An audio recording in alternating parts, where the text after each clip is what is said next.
तो दोस्तों आज क्यूब रूट फाइंड आउट करने का मैं ट्रिक बताने जा रहा हूं, जिसके माध्यम से आप किसी भी संख्या का cube root within 5 second में आप फाइंड आउट कर पाएंगे। तो उससे पहले चलिए मैं बता देता हूं आपको कि आपको एक चीज़ याद रखना पड़ेगा। 1 से 9 तक का क्यूब आपको याद होना चाहिए। वो तो खैर जो भी कंपटीशन का तैयारी करता है हर एक स्टूडेंट को पता होता है। जैसे 1 का क्यूब 1, 2 का क्यूब 8, 3 का क्यूब 27, 4 का क्यूब 64, 5 का क्यूब 125, 6 का क्यूब 216, 7 का क्यूब 343, 8 का क्यूब 512 एंड 9 का क्यूब 729। ये तो सभी को पता होता है। तो इसमें क्या करना होता है कि आपको दो चीज़ का ध्यान रखना होगा हमेशा। दो चीज़ का क्या ध्यान रखना होगा मैं बता देता हूँ। पहला, जो संख्या दिया हुआ है जिसका हम क्यूब रूट फाइंड आउट करने जा रहे हैं, उसमें से लास्ट डिजिट जो है, लास्ट का 3 डिजिट को सेपरेट करना होता है। क्या करना होता है? थ्री डिजिट यानी कि लास्ट का 3 अंक को सेपरेट करना होता है। 3 डिजिट को क्या करना होता है, नहीं 3 अंक को क्या करना होता है, सेपरेट करना होता है, ठीक ना। और दूसरा क्या है, हमें रेंज पे ध्यान रखना होता है, ठीक ना। तो चलिए मैं बताता हूँ इसमें करना क्या होता है।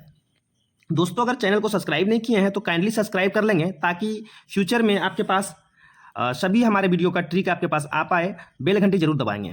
तो चलिए मैं बताता हूं। जैसे इस संख्या का हमें क्यूब रूट फाइंड आउट करना है, कंपटीशन में आ गया, आप क्या करेंगे, परेशान हो जाएंगे आप। उसके पहले मैं शॉर्ट ट्रिक बता रहा हूँ। ये देखिए लास्ट का 3 डिजिट आप देख रहे हैं ना, इसको अलग कर दीजिए। इसके बाद का जो संख्या है इसको अलग करना होता है हमें, ठीक ना। अब लास्ट 3 डिजिट के अंत में क्या है, तो 1 है।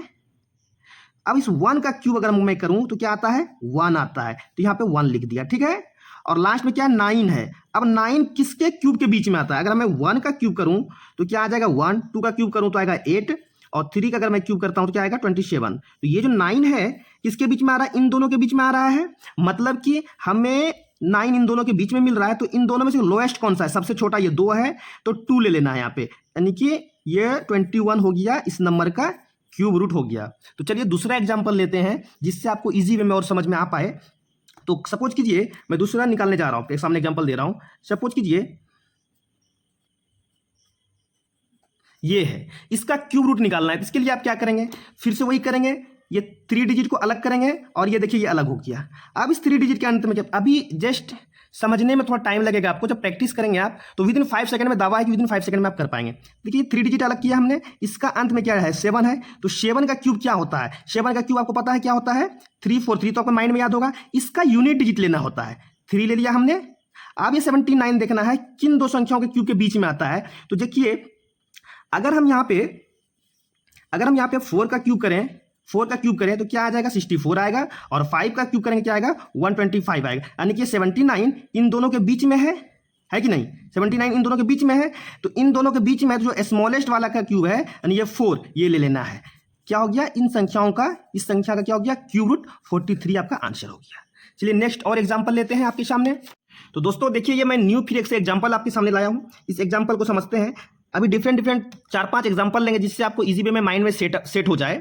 दोस्तों अभी थोड़ा सा क्वालिटी वीडियो का उतना अच्छा नहीं है। अगर आप लोग सपोर्ट करेंगे तो इन फ्यूचर जरूर डिजिटल बोर्ड में हम पढ़ाई करेंगे। हम सभी मिलकर डिजिटल बोर्ड में पढ़ाई करेंगे। तो देखिए अब इस संख्या का अगर हमको क्यूब रूट फाइंड आउट करना है तो फिर क्या करेंगे, यहाँ पे वही दिमाग लगाएंगे। क्या करना है, ये 3 डिजिट को अलग करना है। इसके बाद जो रेस्ट बचा इसको अलग हो जाएगा, ठीक ना। अब इन 3 डिजिट में मैंने क्या बताया था, जो यूनिट नंबर, यूनिट में क्या है, ये 2 है, ये 2 का है। इस 2 का क्यूब क्या होता है, 8 होता है। सिंपल यहाँ पे 8 लिख दिया हमने। अब रेस्ट जो 195 बच रहा है, अब देखना ये 195 किन दो संख्याओं के क्यूब के बीच में आ रहा है। अगर मैं दोस्तों 5 का अगर मैं क्यूब करता हूं तो क्या होगा, 125, और 6 का अगर मैं क्यूब करता हूं तो क्या हो जाएगा, 216। अब देखिए 195 इन दोनों के बीच में आएगा। तो इसमें से स्मॉलेस्ट हमको 5 है, इन दोनों में से 5 स्मॉलेस्ट है, 5 ले लिया। यानी कहने का मतलब क्या हुआ कि इन संख्याओं का क्यूब रूट क्या हो गया, 58 हो गया। अगला फिर एग्जांपल लेते हैं दोस्तों। नेक्स्ट एग्जांपल देखिए, नेक्स्ट एग्जांपल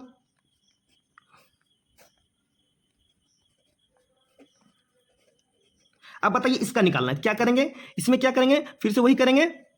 ये 3 डिजिट को अलग मानेंगे, ये 3 डिजिट अलग कर दिया हमने, ये इधर अलग हो गया। अब ये 3 डिजिट के अंत में क्या है, 4 है। 4 का क्यूब क्या होता है दोस्तों आपको पता है, 64। इसमें से यूनिट लेना होता है हमें, यूनिट डिजिट 4 ले लिया। अब रेस्ट क्या बच रहा है, यहाँ पे 405 बच रहा है। अब 405 किन दो संख्याओं के क्यूब के बीच में आ रहा है, पहले ये आपको जानना है। ये जानना है आपको।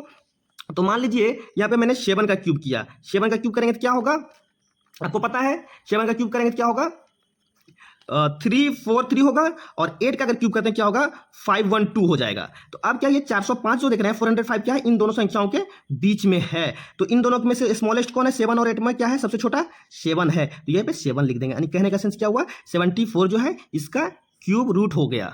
नेक्स्ट एग्जांपल एक और लेते हैं दोस्तों। तो नेक्स्ट एग्जांपल लेते हैं आपके सामने दोस्तों। देखिए नेक्स्ट एग्जांपल क्या लेते हैं। सपोज कीजिए मैंने ये नेक्स्ट एग्जांपल ले रहा हूं मैं 1092727। अब इसका अगर क्यूब रूट निकालना हो तो देखिए क्या करना है फिर वही क्या करेंगे यहाँ पे 3 डिजिट को मैं सेपरेट कर लूंगा इसके बाद के नंबर्स को अलग कर दूंगा। अब इस 3 डिजिट को अलग करने के बाद अंत में क्या है 7 है। क्या है 7 है। इसका क्यूब क्या हो जाएगा 343। इनमें से यूनिट डिजिट को हम यहाँ पे लिख देंगे। अब लास्ट क्या बचा है 1092। अब 1092 जो है किन दो संख्याओं के क्यूब के बीच में आ रहा है। अगर मैं 1010 पकड़ता हूं इसका क्यूब क्या हो जाएगा 1000 और अगर मैं 11 का क्यूब लेता हूं क्या हो जाएगा 1331। यानी कि ये जो 1092 है 1092 इन दो संख्याओं के बीच में है कि नहीं बीच में है। इन दोनों में से स्मॉलेस्ट कौन है 10 है यहाँ पे 10 ले लेंगे। कहने का सेंस क्या हुआ इसका क्यूब रूट इस संख्याओं का क्यूब रूट 103 ये आपका आंसर हो जाएगा है ना। इस तरह से दोस्तों आप किसी भी संख्याओं का क्यूब रूट फाइंड आउट कर पाएंगे। तो दोस्तों आपको दो होमवर्क दे रहा हूं जिसका आप बताएंगे कमेंट बॉक्स में जवाब देंगे आप। तो दोस्तों आपके सामने रहा ये इसका जवाब आप दोस्तों कमेंट बॉक्स में बताएंगे। और दूसरा प्रश्न आपके लिए है इसका जवाब भी आपको कमेंट बॉक्स में बताना है इन दोनों को। हाँ एक चीज आपको ध्यान में रखना है कभी भी कंपटीशन में परफेक्ट क्यूब रूट ही फाइंड आउट करने के लिए दिया जाता है। तो अगर आपके प्रश्न एग्जाम कभी सपोज कीजिए कोई ऐसे संख्याओं का आप नहीं निकाल पाएंगे क्योंकि ये परफेक्ट क्यूब रूट इसका नहीं निकलेगा। ध्यान में रखना ये ट्रिक सिर्फ परफेक्ट क्यूब रूट ही फाइंड आउट करने में यूज किया जाता है निकलता है। और कंपटीशन में हमेशा ही परफेक्ट क्यूब रूट ही पूछा जाता है। तो घबराना नहीं है आप विदिन 5 सेकंड में इस ट्रिक को अपना करके आप क्यूब रूट फाइंड आउट कर पाएंगे। वीडियो पसंद आया हो तो लाइक करें शेयर करें और काइंडली चैनल को सब्सक्राइब करें बेल घंटी जरूर दबाएं ताकि आपको ऐसे ही शॉर्ट ट्रिक आपके पास आता रहे।